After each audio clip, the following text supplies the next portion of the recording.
Media is dying. How many of you here agree? All of you agree. However, I'll say that journalists are also a dying breed, traditional journalists. But I'll also say in the same breath, having run a knowledge services company, from a journalist I became an entrepreneur, and I exited 10 years ago. So I became a successful entrepreneur. I'll also say the same thing, that there is an opportunity.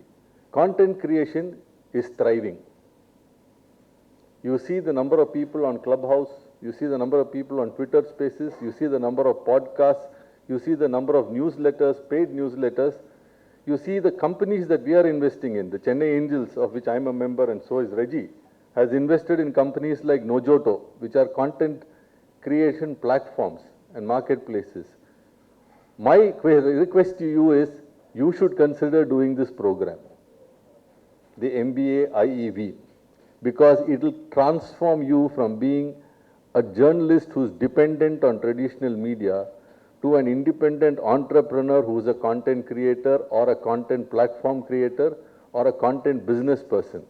And believe me, I have invested in such content companies. I can tell you that there is no longer a business model for traditional media in India or overseas, but there is a model for content creation, and it is very good for you to consider doing a program like IEV, MBA IEV. Now, why am I going to talk about this? Because one of the biggest problems today that we have is employment. And employment in the media, if you look at it during the pandemic, coronavirus, I have a lot of my good friends from the media who lost their jobs. I know many people who were given what they call furlough, or many people who had to take 50% salary. All of you are here. I don't want to tell the names of the media houses which sacked people. I don't want to tell you the names of people who got kicked out.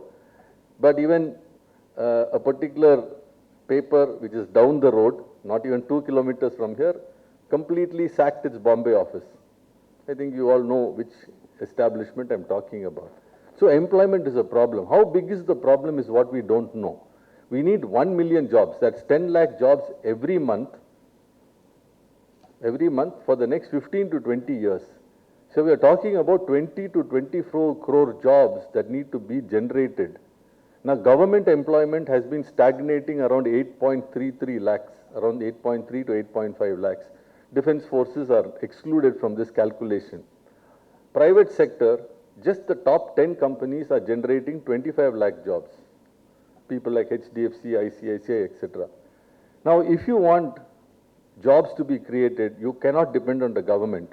You can't depend even on large private sector, because an automotive industry today employs only few hundred people. A large one, 5,000 crore investment, generates only 500 of 1,000 people employment maximum. But what can create jobs? If you were to create 5 million entrepreneurs who create an average of 40 jobs per entrepreneur, you have created 20 crore jobs. That is the intent behind this MBA IEV. Can we create more entrepreneurs who can create jobs? Why is this important? India has a per capita of just about $2,000. I just add $1 a day. I'm increasing the GDP by about 18%, ladies and gentlemen. Just $1 a day. And why is this so important? Even neighboring Sri Lanka is at $3,700, 1.7 times what we are. Much bigger than us. China is at $10,000. I don't even want to go to the US, which is at $68,000. Forget about Liechtenstein, which is at about $170,000. Just doubling our per capita makes us better. But to do that, we need more entrepreneurs. We need to democratize, make entrepreneurship more accessible. So first I've talked about this challenge of livelihoods and incomes and jobs. But I'll also talk about the other thing, which is the opportunity. I think Parvez mentioned about 61 unicorns. That's a very good thing. There is an opportunity today for all of you, including you in this room, to create tremendous wealth from being an entrepreneur. And we have seen it firsthand as angel investors. We are seeing many new entrepreneurs. In 3-4 years itself, they are able to build businesses which are very large. There is a new company called Apna, which in a matter of 2 to 3 years itself has become a unicorn. So there is a possibility to create tremendous wealth. We are seeing a company like Oyo, which is more value than all of India's hospitality sector put together. A company like Make My Trip or Zomato is bigger than I think all the entire valuation of all the other hospitality people, all restaurants, all hotels, everything. So we are talking about a very different kind of an India. And this is an India which can create a lot of wealth. So far, I believe one of the things that I would like our media people, because I have been one myself, is to look at wealth and money creation more, less emotionally and more objectively. Money creation is not bad. Profit making is not a bad thing. It's a good thing. It actually helps the country. Somehow we have to get out of that slightly socialist mindset that we have. So the second thing I would say is that when you're looking at entrepreneurship, you're looking at this opportunity. Funding too has increased. In July, for the first time, India beat China in raising venture capital, private equity funding for the first time ever in 1 month, the highest. And in this year, we have already raised about 8 billion and China raised about 5 billion. And so far in this year, in July end, we have raised 36 billion. 1 billion is 7,500 crores. So Indian startups have raised 36 billion, which is a large amount of money. So you cannot say that we don't have money to have to start funding our startups. So there is a lot of money available for good startups, for good entrepreneurs. We are seeing it all the time. We are competing. In fact, Rajan and us sometimes compete, sometimes we collaborate with respect to the same kind of startups. Now, the other aspect that we have to remember is that India is an entrepreneurial nation.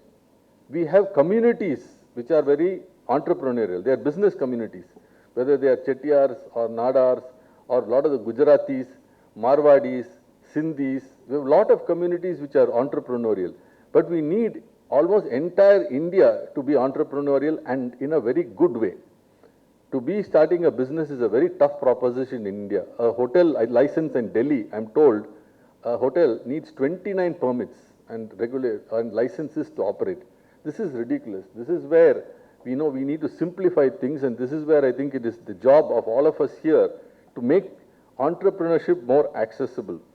Why do I think this is important? Because I believe, like people talked about, entrepreneurship drives innovation, it drives value creation, therefore it drives business creation, therefore it drives job creation. At the end of the day, we have to make money also. Because the more money there is, the bigger the cake, the bigger all of us have a share. I think the times are gone when we are looking at 1,000 crores as a large number. Today we should look at entrepreneurs creating 10,000 crores. And I'm happy to tell you that today's entrepreneurs are thinking much bigger than you and I can ever think. So therefore I believe that this is the right time for a program like the MBA IEV, which is Innovation, Entrepreneurship and Venture Development. Why does Crescent, to my mind, have what it takes to deliver it successfully? First and foremost, I don't know how many of you are aware, but one of the things that matters to me is the network. The network that Crescent has, not just in India, but also abroad, in the Middle East, in Singapore, in many other parts, is tremendous.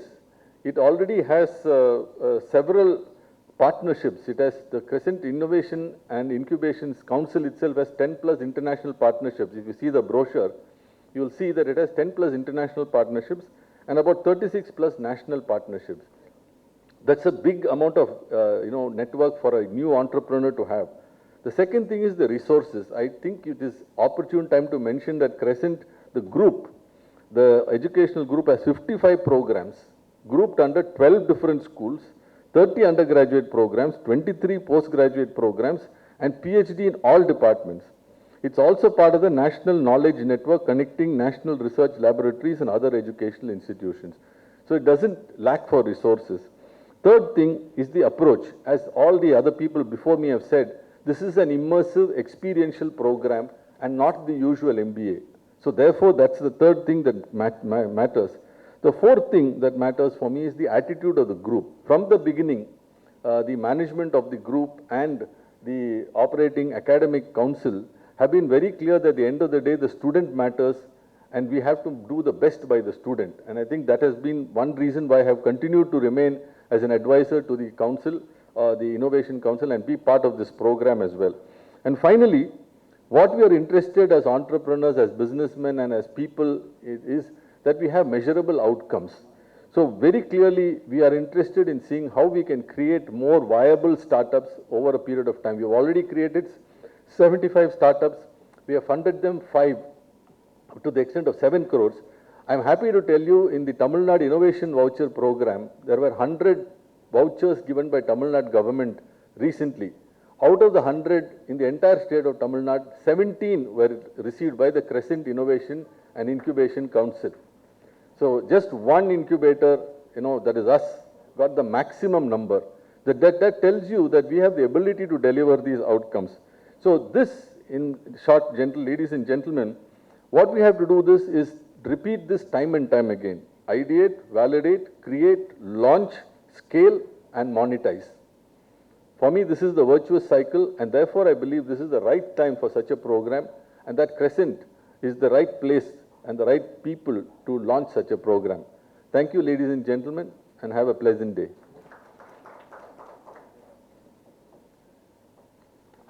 Thank you, sir. Inspired. On and off the dais. When you're the last speaker and you're following so many eminent speakers, there's hardly anything left on the table. So I'm going to push a lot of sections out of my speech.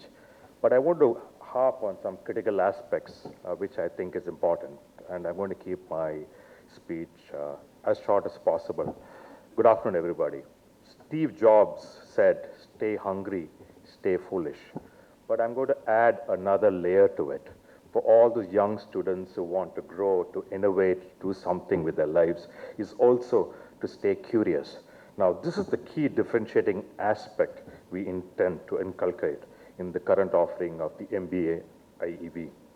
The purpose of MBAs, programs offered by several institutions, is to convert novices into employable, polished students, but in reality, less than a tenth of them are employable. Now, this is something which is based on a study by Economic Times.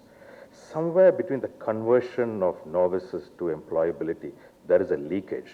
And this leakage is driven by rote learning, misplaced objectives, limited vision, and lack of ear to the ground of reality. In the current age, minions today are challenging monoliths. It is important that our MBA factories do not produce just students with academic qualification and be industry ready. Instead, we want our students to be agile when it comes to businesses and straight-jacketed when it comes to ethics. The startup world we see today are still at an infancy stage. There's a long runway we see given the huge global opportunity. Our ability to continuously innovate to meet known consumer demand, and also the ability to capture the blind spots in the consumer demand is a critical aspect and a huge enabler to make lasting impact. And here at ACIST, we are ready to help students emerge successfully to capture maximum leverage from this opportunity. You have read in this morning's Economic Times, Zemfo states that startup seed funding today in India is one startup is funded every day. We hope this trend continues. Our globalized digital economy and disruptive new technology and innovations are creating virtually unlimited opportunities. Human creativity and entrepreneurial mindset are needed to initiate successful new ideas and develop sustainable new markets and business models that will benefit society as well as businesses. Now, these programs are built to ensure anti-fragility. As defined by Nassim Taleb, it is not the opposite of fragility, but the ability to defend and withstand repeated attacks from the marketplace. We invite students, not just those who just want to succeed, but those who want to have the ability to handle failures and get back on their feet. Of course, we assure no success to students, but we can secure an ability to develop fresh ideas, new ideas, and eventually get a thirst for enterprise and transformation. Why is this program important? Entrepreneurship cannot be taught, but the entrepreneurs of tomorrow can be groomed to be more effective. They can be made more equipped to respond to the changing landscape. When it comes to entrepreneurship and innovation, Sometimes an existing MBA program may not suffice. With this new program, the graduates will be working alongside the education and also implementing their new ventures. And then you have a layer of an incubator on it. The entire career development journey through the entrepreneurial layer becomes more effective. We must remember these programs are not just for those who want to start the businesses, but also who wish to join prominent organizations which leverages its entrepreneurial spirit. This program is purposefully built to teach and foster the ability to innovate, develop, and test business ideas, and sharpen the strategies and execution skills. I wish BSA, CIST all the very best in this endeavor. Thank you all.